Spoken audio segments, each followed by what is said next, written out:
Good evening, ladies and gentlemen, and welcome back to another episode of Rune News. I'm your host, Ryan, and as always, it's bloody good to have you guys here today. You've probably noticed the setup is a little bit different. I have moved back to my original house, and I've changed everything around. I'm using a new green screen, which is smaller than usual, and there's a bit of an echo now because of the layout of the room, which I'm fixing. I'm in the process of fixing anyway. I do apologize. So if I walk too far this way, I end up cutting my hand off, but it's the best I can do for now while I get everything back together. More importantly, Jagex has brought us some tweaks to Araxxor to make the boss less annoying and tedious, because there's a few bugs and I guess design faults with the release of Araxxor, and they've brought us Pole 82 changes, which I am, to be honest, quite disappointed with, but we'll go into that just in a moment. In the meantime, I have a question for you guys to answer in the comment section down below today, and that is, with Araxxor, what have you received so far from Araxxor, and what is your current KC? I'm at about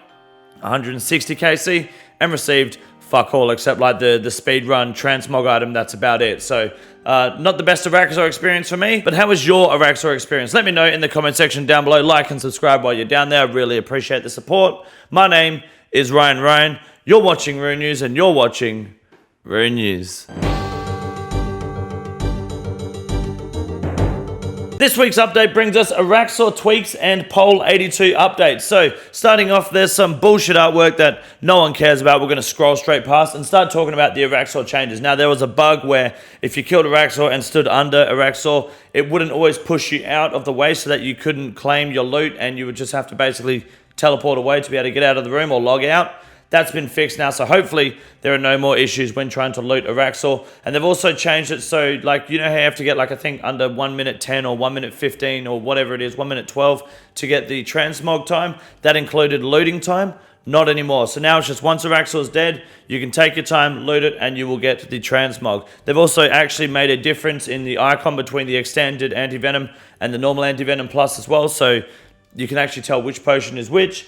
And also with the step under method during the enraged phase at the end, the damage has been reduced from 30 to 10 because Jagex likes that we can do it, but they feel like it's a little bit too strong. They didn't anticipate us actually using that method. So it's not too bad of a change, to be honest. I don't think it's that big of a deal. They've made it so death charge actually works properly now, and the rune plate legs and rune kite shields are now noted drops. The dragon plate legs are not, apparently, but the rune two-handers still are. So noted drops are better. There's no point in having like 10 items that are completely alchable in your inventory when it's not a boss that you take alchs to. So pretty decent changes there. The prayer potion drop is now 1 4-dose potion rather than 2 2-dose potions.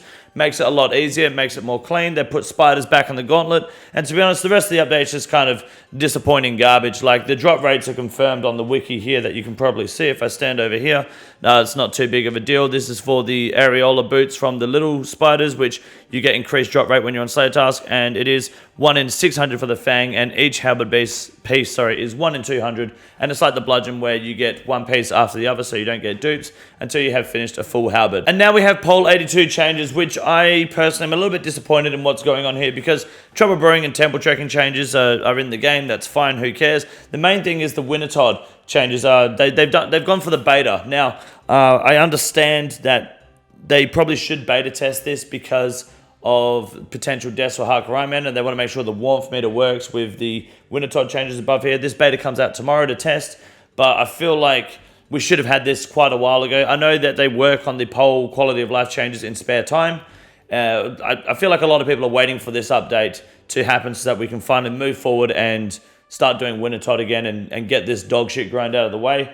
I would have liked to have seen this come through faster, but there's a beta now, so jump in the beta, give Jagex your feedback. If you like it, if you don't like it, what don't you like about it, what do you like about it, let them know so we can get this shit in the game as soon as possible. I would say maybe 2 weeks from now we can see this actually come to the game, provided the beta is successful.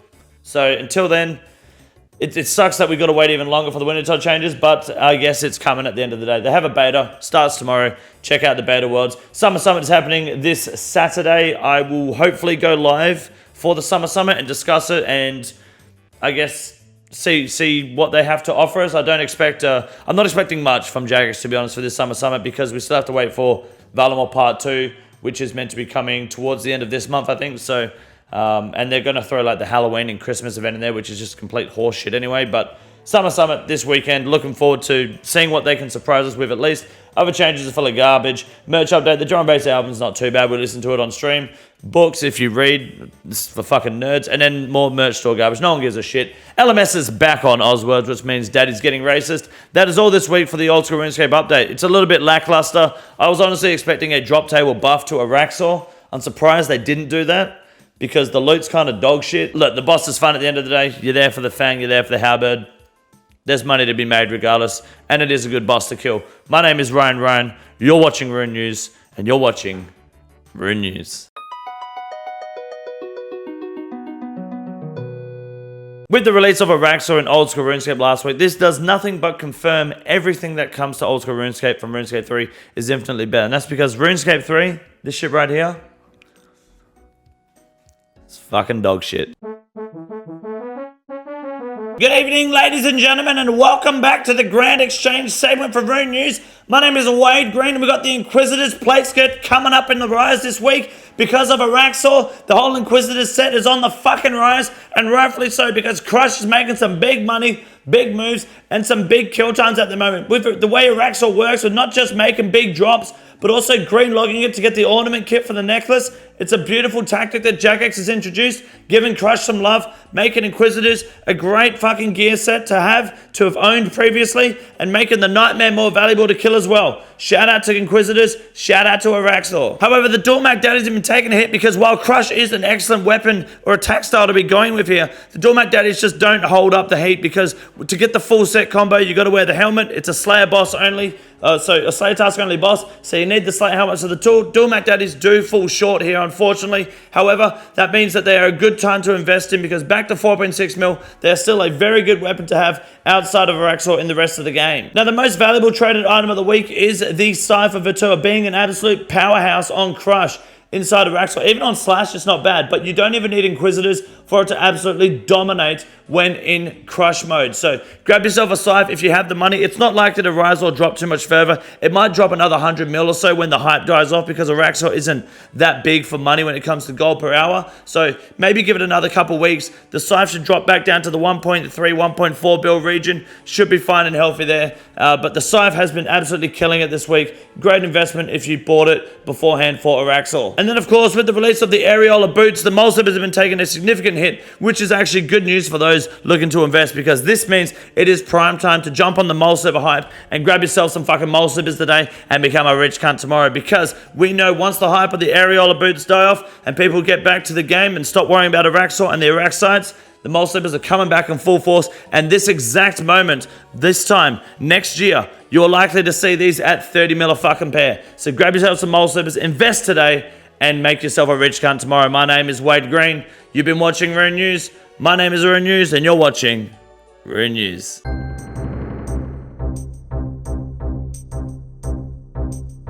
Our first Iron Man moment for the week goes to Willy Bong Bum getting his thread for the rune pouch from Tombs of a Mascot. Right there, juicy drop, nice work. Then our second drop of the week goes to Willy Bong Bum getting the Skotos pet kill on some KC, which I couldn't tell you. It's probably more like 5 or 6 KC. I can't see it because he doesn't know how to take a proper fucking screenshot. But Jeezy on the Skotizo pet. Nice Canelo Mexican chin. And our final Iron Man moment for the week goes to Willy Bong Bum getting the Tormented Synapse on his very first Tormented Demon kill. Very first kill in his life on any account. Gets the Tormented Synapse straight away. Man is killing it this week with the Iron Man drops. And that, ladies and gentlemen, is it this week for Rune News. My name is Ryan. You've been watching Rune News. My name is Rune News, and you're watching Rune News. This is the easiest room in the raid. It's quite simple. You got a big boy. Look at him. God damn. Fuck me. Look at that boy. It's huge.